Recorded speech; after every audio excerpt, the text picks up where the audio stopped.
And this is what I've sort of realized is, like we're very aware that we have a mental health pandemic on the planet, and we also have an addictions pandemic at the same time, sort of, going parallel.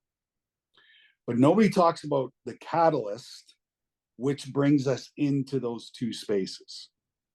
And that's trauma. What happened to you, right?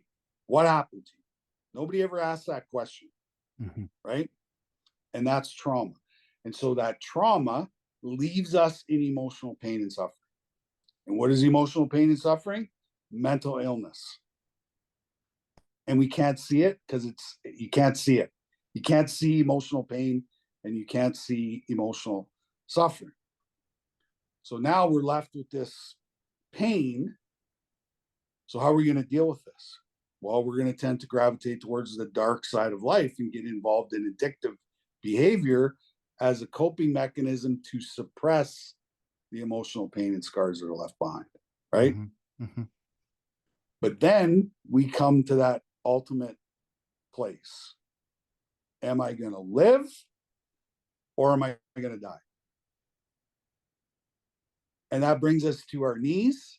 And that's when we seek out God, right?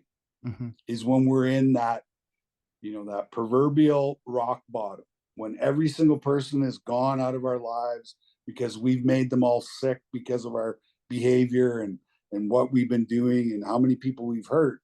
We're only left with the one entity that's going to save us, and that's God. And then we hit our knees and we surrender and we turn our will and our lives over to the care of God as we understand it. And that's the only thing that's going to save us. Right? I never thought in a million years that Theo Fleury, the baddest motherfucker that was ever in the NHL, I'd be having this conversation about God with. But it is so true, man.